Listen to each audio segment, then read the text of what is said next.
Bonjour à tous, bienvenue sur le plateau du Grub à Strasbourg. Aujourd'hui, je reçois Jean-Cédric Violet qui va nous parler de son activité, aussi de son parcours. Jean-Cédric, je te laisse la parole. Oui, bonjour Luc, bonjour à toutes et à tous. Ravi d'être avec toi aujourd'hui. Mon parcours, oui, je vais te raconter rapidement. Je suis donc alsacien, mulhousien, parti à Strasbourg étudier, ensuite à Paris. Descendu dans le sud-est et dans le sud-ouest de la France pour ensuite repartir en Angleterre 2 ans et commencer mon parcours professionnel en Allemagne. Je suis parti pendant 7 ans. J'ai en fait eu la chance de commencer comme directeur commercial Allemagne pour ensuite passer directeur de filiale et développer donc tout le business pendant 22 ans sur le marché allemand mais également sur les marchés suisse alémanique et autrichien pour une société française de l'ouest de Paris. Jean-Cédric, alors la particularité, j'ai remarqué, c'est qu'un Français qui monte une entreprise en France, ça n'a rien d'exceptionnel. Mais par contre là, on a affaire à un Français qui monte une entreprise en Allemagne. C'est quand même quelque chose de rare. Ouais, écoute, tu es chef d'entreprise aussi et tu sais ce que ça signifie. Je suis passé par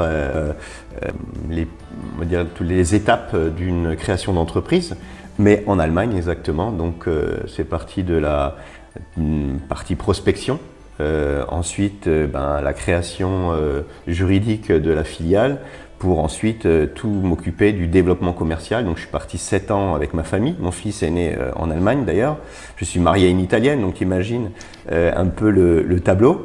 Mais ça a été très très enrichissant. En fait, ça a été comme toi qui as pu développer ta boîte, c'est-à-dire développement commercial, ça veut dire ensuite gestion du personnel, mise en place du stock, mise en place de nouveaux produits. Voilà, c'est vraiment le all-rounder, quoi, celui qui fait un peu tout. Donc très enrichissant, très intéressant. Et comment on est perçu en tant que Français qui va monter sa structure en Allemagne par rapport aux autres Allemands que tu vas croiser en tant que chef d'entreprise également? Écoute, je pense que les gens au départ étaient assez surpris, mais après j'ai eu, je dirais, des super feedbacks. Et pour donner une anecdote, aujourd'hui, mon premier client est allemand et je lui développe son business, donc je lui développe en fait son activité commerciale en Allemagne. Donc pour moi, ça veut dire tout simplement j'ai été reconnu par les Allemands, par mes pairs, par mes concurrents, par tous les gens qui sont mes partenaires, qui ont été mes partenaires, les acteurs économiques. Donc pour moi, c'est la meilleure récompense.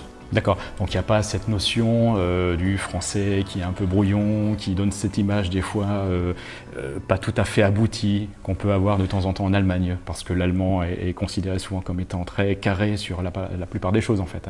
En fait, il y a eu une période d'adaptation. Donc je dirais que je suis quand même alsacien, donc je suis assez carré, assez pragmatique.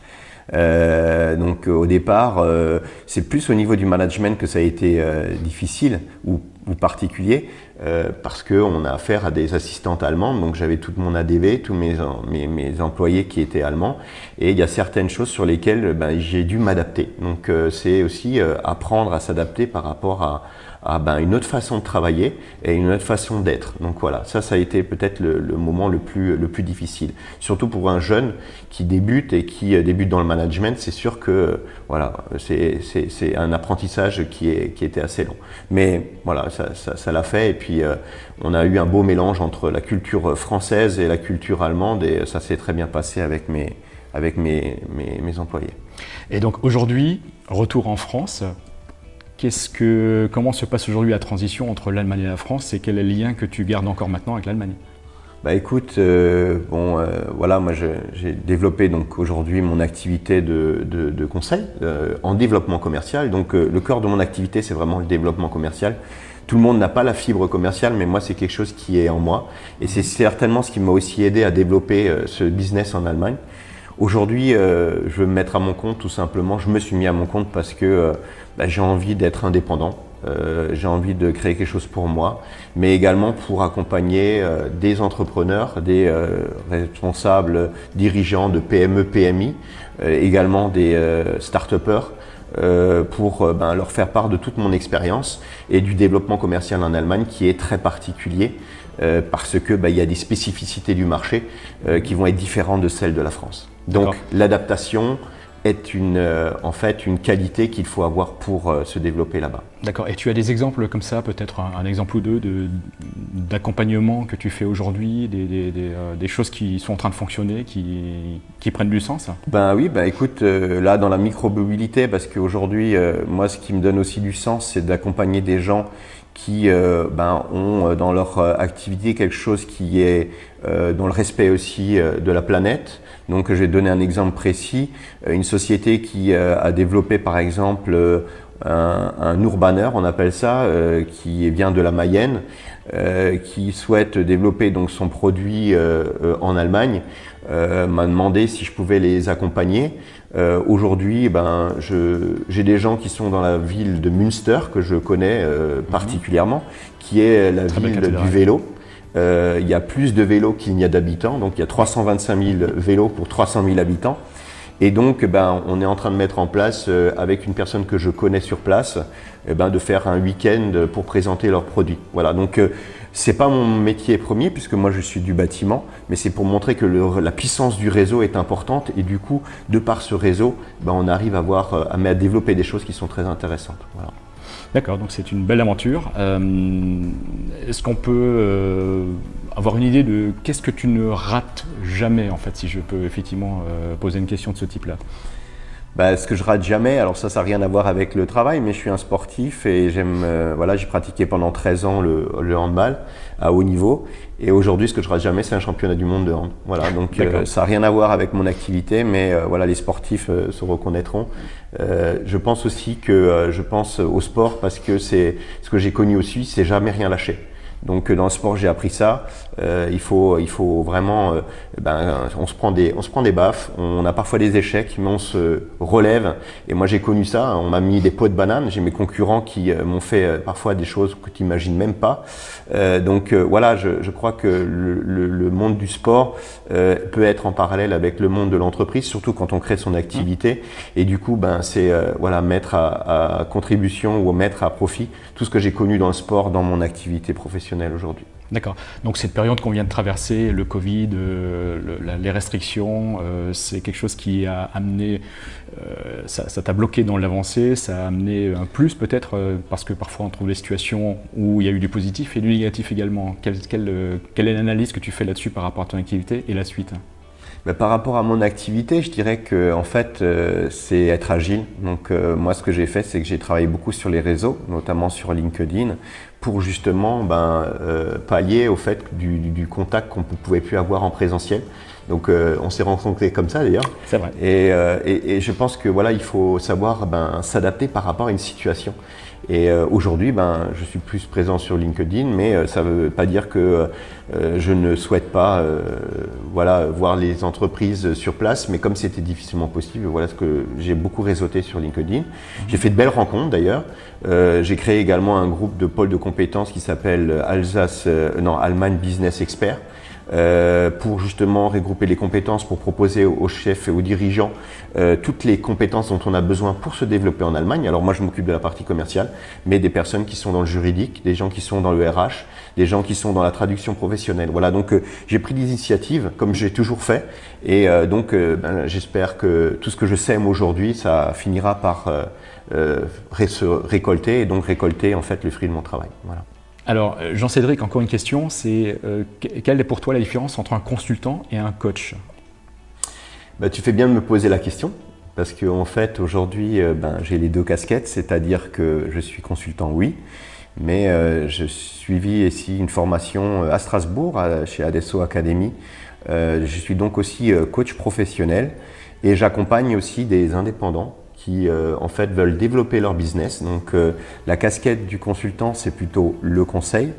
La casquette du coach, ça va être accompagner ses dirigeants ou ses indépendants pour que eux trouvent des solutions pour développer leur business. Voilà. Donc ces deux casquettes sont assez intéressantes. Donc on parle souvent de business coach, et donc je me sens très à l'aise dans ces deux postures. Voilà. Donc je développe ces deux activités aujourd'hui, et je pense que souvent les gens viennent des RH, des gens viennent d'autres domaines, sont des formations ingénieurs, et donc la fibre commerciale, tout le monde ne l'a pas. et j'aide tout simplement à ce qu'ils développent leur business, puisque moi c'est quelque chose qui est inné, qui a toujours été fait partie de moi et je suis très à l'aise dans ce domaine-là. Voilà. D'accord. Et si aujourd'hui tu as encore un petit mot à dire pour les gens qui se lancent, qui veulent peut-être aussi franchir le cap, monter une entreprise en France ou peut-être aussi aller voir ce qui se passe en Allemagne pour monter peut-être un projet, qu'est-ce que serait ton conseil ou ton petit mot du jour? Mon premier conseil, la préparation du projet, et la première, ça serait vraiment penser à l'opérationnel. Les études de marché, c'est bien, mais aller sur le terrain, il n'y a rien de tel. Donc moi, ce que je peux vous conseiller, c'est d'abord, si vous ne le faites pas, mais que vous ayez une personne comme moi, par exemple, qui puisse déjà aller sur les salons professionnels, qui puisse rencontrer les clients, qui puisse faire l'analyse concurrentielle, tout le benchmarking. Important également de faire son USP. Donc l'USP, je pense que vous savez, c'est les points différenciants de ce que vous proposez par rapport à vos concurrents. Voilà. Donc pour moi, c'est l'essentiel de la réussite d'un projet vers l'Allemagne. Jean-Cédric, la part de l'innovation dans ce que tu veux apporter dans le marché allemand, en fait, qu'est-ce que l'innovation dans le marché allemand? Comment tu vois ça en fait aujourd'hui? Bah, écoute Luc, c'est assez simple. Sans innovation, pour moi, il n'y a aucune possibilité de réussite en Allemagne. Donc pour un entrepreneur que vous êtes, il est indispensable de proposer un produit innovant ou une solution innovante. Le marché allemand, vous avez des interlocuteurs qui vont trouver de l'intérêt à travailler avec vous si vous leur proposez quelque chose qui va les faire avancer et qui va leur apporter un plus, une plus-value. Donc se différencier. Donc l'innovation pour moi, c'est vraiment la clé de la réussite. Si vous allez avec un produit qui existe déjà en Allemagne, vous allez déjà avoir une concurrence effrénée, donc vous vendrez par le prix.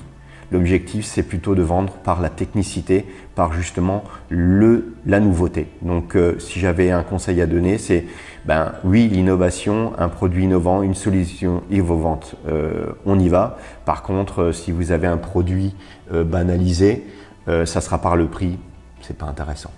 Voilà. Jean-Cédric, est-ce que tu peux nous parler aussi de la spécificité du marché allemand? Oui, les spécificités, pas seulement là, il y en a trois que je nommerai. La première chose, c'est un pays donc, de l'innovation. Il faut savoir que l'Allemagne dépose environ 24 000 brevets par an, alors que la France en dépose à peu près 10 000. Le deuxième point, c'est tout ce qui concerne l'industrialisation. Il faut savoir que sur le PIB allemand, 23% de son PIB est en fait l'industriel, alors qu'en France, on est à peu près à 11%. Donc ça, c'est aussi un point important à savoir. Et le troisième point, c'est l'exportation. L'Allemagne est le quatrième exportateur mondial, donc évidemment avec le double d'exportation par rapport à la France. On est à 1400 milliards, il me semble. Donc voilà, c'est un marché qui est extrêmement intéressant, avec un potentiel important, mais on n'y va pas en amateur. Donc c'est vraiment la phase préparatoire est pour moi fondamentale pour pouvoir réussir sur ce marché. Donc ne pas arriver les mains dans les poches, ne pas arriver en conquérant, mais vraiment arriver comme un professionnel et bien préparé et bien armé. Merci Jean-Cédric pour cette intervention. Merci d'être venu sur le plateau du Grub aujourd'hui. Et je te souhaite encore bon vent dans ton aventure. Et n'hésite pas à nous faire part de tout ce qui va se passer pour la suite. Merci à toi Luc de m'avoir accueilli au Grub. En tout cas, je pense que je serai assez souvent chez toi dans ton espace de coworking et avec tous les projets que tu as. Et au plaisir de vous voir peut-être lors d'une prochaine vidéo. Très bonne journée à tous.